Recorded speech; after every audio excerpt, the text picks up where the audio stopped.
Scientists have revealed that Maine Coon cats may be far more different from other cats than most people realize. If you think the only difference is their enormous size, think again. From their unusual behaviors to the way they communicate and bond with humans, these cats have fascinating traits that make them truly unique. Let's reveal what makes them different. Number 1. Count the toes. Go and look at their front paws. Actually count. A normal cat has 18 toes, 5 on each front paw, 4 on each back. That is the standard, and almost every cat on Earth sticks to it. Historically, roughly 40% of Maine Coons did not. They were polydactyl, carrying extra toes that turned the front paws into wide, flat platforms. On ice and deep snow, that is a snowshoe. On a rolling ship deck, that is grip. Sailors and New England farmers actively wanted them for exactly this. Then show breeders decided it was a fault and bred it out of pedigree lines. It survives in working and rescue lines to this day. If yours has extras, check those nails monthly. The spare toes often sit slightly off the ground, so the nails never wear down and curl into the pad. Those paws are already oversized, which is strange because the cat attached to them has not finished growing. Number 2, your cat is not finished yet. Look at your cat. Whatever size they are right now, that is not their size. Almost every domestic cat is fully grown by 12 months. Done. The shape you get at 1 year is the shape you keep. A Maine Coon ignores that completely. They keep filling out until 3, sometimes 5. Chest widens, shoulders thicken, the ruff comes in late. Try this. Take a photo of them standing in the same doorway, same spot, once a month. Do not eyeball it, because you see them every day and your eyes adjust. The photos will not. Owners message their vet at 18 months worried their cat is skinny and leggy. Nothing is wrong. You are looking at a teenager who has 2 more years of building to do. No other cat in your neighborhood is still under construction at 4 years old. And while that frame fills out, the coat on top of it is doing something no other cat's coat does. Number 3. The coat does not match itself. Run your hand from their shoulder blades down to their back leg. Slowly. Feel it change? Short and close over the shoulders, then longer, then a heavy shaggy skirt down the flank and belly, and thick fur down the back of the thighs. That is not neglect, and it is not a bad brushing job. A Persian coat is uniform, the same length everywhere. A Maine Coon coat is deliberately uneven. Here is why. A cat that lies down in snow does not need armor on its back. It needs it underneath. So the long weatherproof length grows exactly where the body touches the freezing ground, plus a ruff at the throat that acts like a scarf. Your cat is wearing winter gear built for the ground in a heated house in August. That coat is the loudest thing about them from across the room. Up close, the loudest thing is a sound most cats physically cannot make. Number 4. They do not meow at you. Say their name right now, out loud, then wait. You probably did not get a meow. You got a chirp, a trill, a rolling little rrp that goes up at the end, like a question. Most cats run their whole conversation with you through the meow. Maine Coons barely use it. A full meow from them is rare and usually means they want something specific and they want it now. Everything else is chirps, trills, and short bird-like sounds. Here is the part that gets people. Trill back at them. Not a meow, a closed mouth rolling rrp. A lot of them answer and then keep answering, and you end up having a genuine back and forth conversation with an animal. You cannot do that with a standard house cat. They are not built for it. Now watch them leave the room at speed, because what is growing between their toes turns your floor into an ice rink. Number 5. Fur between the toes. Turn a back paw over. Look between the pads. Fur. Growing out from between the toes, sometimes sprouting past the pads like the paw is wearing slippers.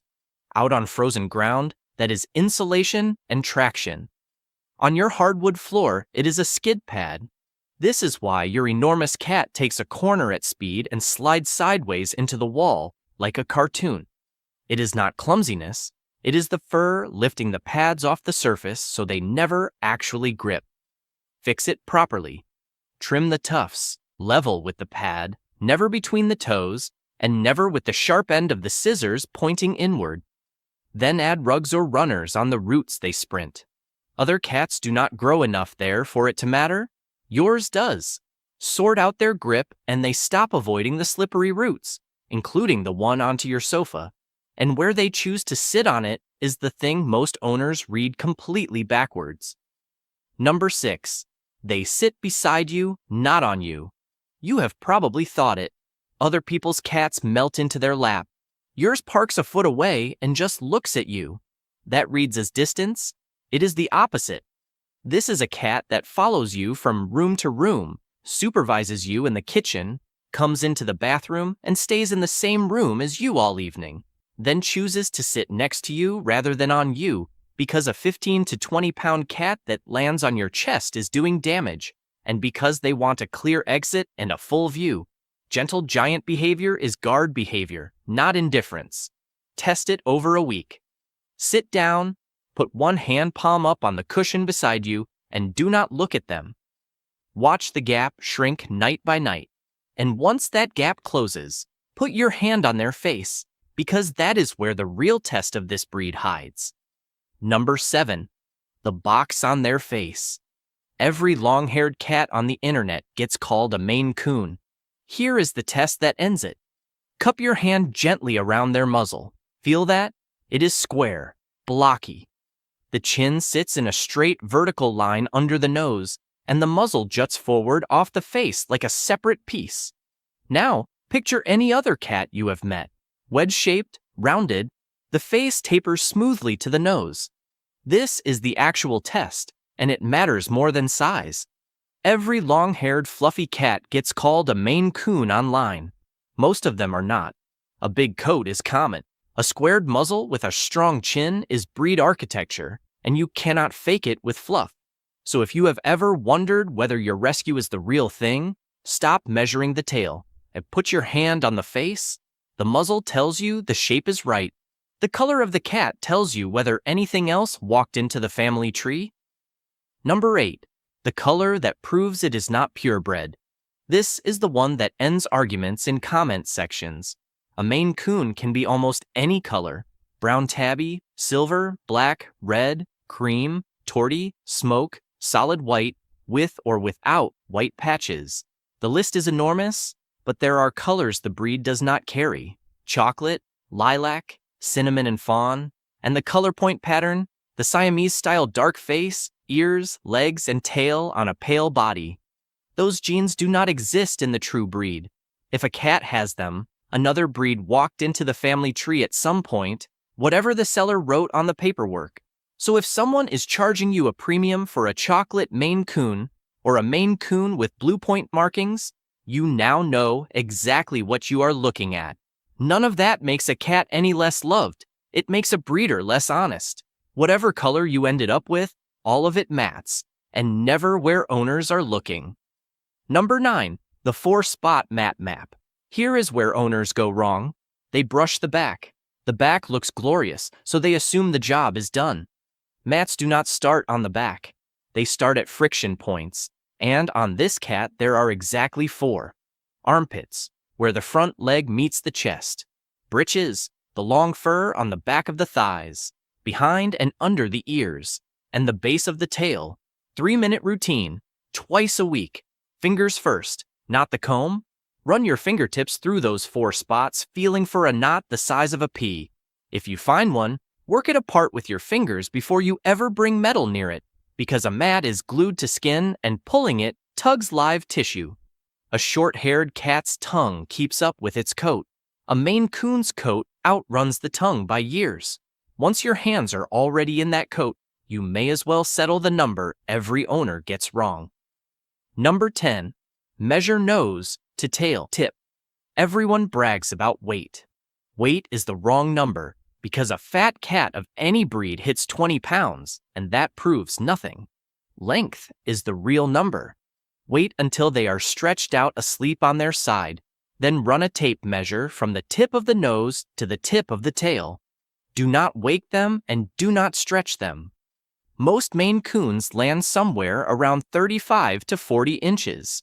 That is already longer than any ordinary house cat gets. The records are absurd. Stewie, a Maine Coon from Nevada, measured 48.5 inches. Baravel in Italy came in at 120 centimeters. Both are Maine Coons, because in this event, no other breed even competes.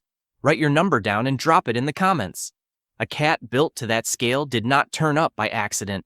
One American state was so certain of it, they put it into law. Number 11, Maine made it law. In 1985, the state of Maine passed the Maine Coon into law as its official state cat. Not a mascot, not a tourism slogan, legislation, and notice what they did not choose. Not the prettiest cat, not the rarest. They picked the barn cat that survived their winters, cleared their grain stores, and was already sleeping in the hayloft when the paperwork happened. The origin stories you have heard are mostly fiction, by the way. The Viking ship theory is a theory. The Marie Antoinette story, where her cat supposedly escaped to Maine during the Revolution, is a myth with no evidence behind it. What is documented is far less romantic and far more impressive.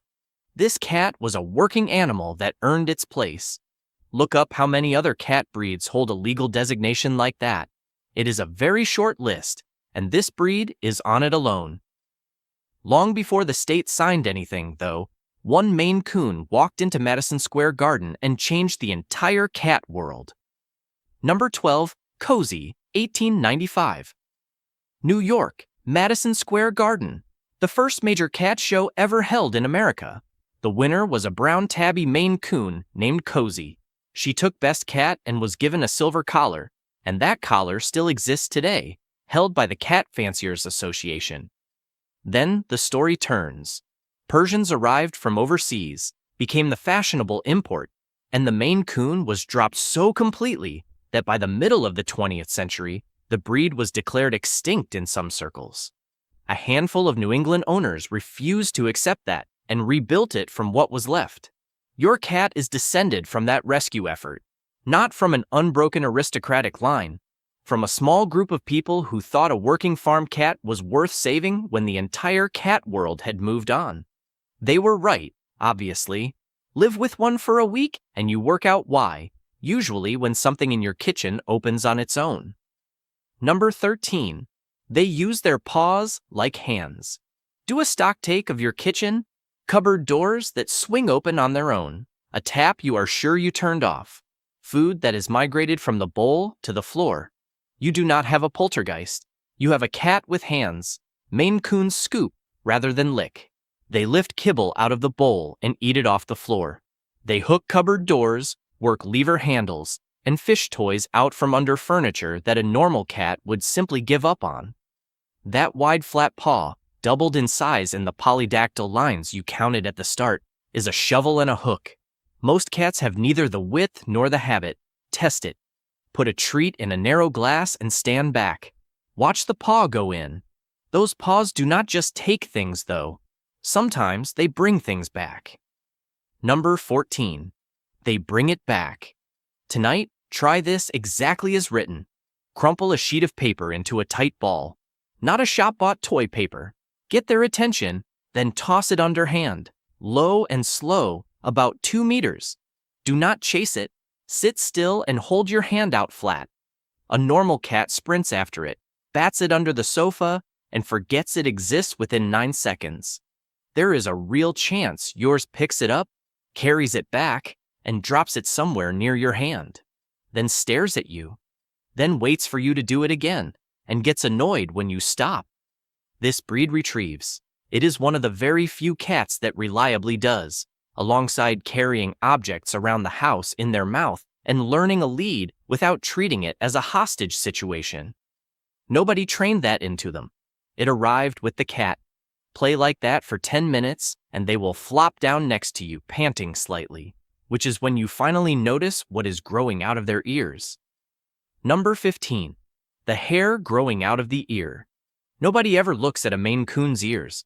There is too much else going on. Look at one from the side. Two separate things are happening. On top, the lynx tips, those wispy points that shoot straight up off the ear like a bobcat. Inside, the furnishings, actual fur growing out of the ear canal itself and spilling over the edge. Most breeds have neither, a few have one. This combination is Maine Coon. Both are working parts. The tufts break the wind before it hits the ear opening. The furnishings block snow, rain, and grit from dropping into the canal. It is a filter and a windbreak built onto a cat. So never let a groomer trim the furnishings out for a tidier look. You are removing the filter. Do check the ear monthly though, because that same fur traps wax, and dark gritty buildup hides well in there. Every part of this animal is engineered to shrug off weather, which is exactly why the last one makes no sense at all to people who own a normal cat. Number 16. They play with water. You have been wiping puddles up and blaming clumsiness. Wrong. They are doing it on purpose. Paw goes in the bowl, water gets flicked. They dip a toe, watch the ripple, dip again. Some drop toys in and fish them out. Some sit in the sink and wait for the tap. Some walk into the shower with you and stay there. This is not thirst. They are studying the surface, because that uneven coat you ran your hand through earlier sheds water instead of soaking it up, so getting wet costs them nothing. A normal cat avoids water because being wet means being cold for hours. Yours was never given that reason. So stop fighting it. Wide, heavy ceramic bowl, a towel underneath, and a fountain if you want to see the best of it. Because that is the moment it lands for most owners. You are standing at the sink, and there is a 3-foot cat beside you with a paw in the running water, watching it like it is the most interesting thing in the house. No normal cat comes to the tap to keep you company. Now go back through that list in your head. Count how many of those 15 your cat actually does. The extra toes, the square muzzle, the chirp instead of the meow, the paper ball that comes back, the cupboard that opens on its own, the paw in the water bowl. Count them honestly and drop that number in the comments right now, just the number. If you counted 12 or more, you are not living with a big fluffy cat. You are living with the real thing, and I want to know about it. So comment the word giant next to your number. And one more. Every Maine Coon owner has one strange thing their cat does that was not on this list. The weird habit, the specific noise, the one place they always sit.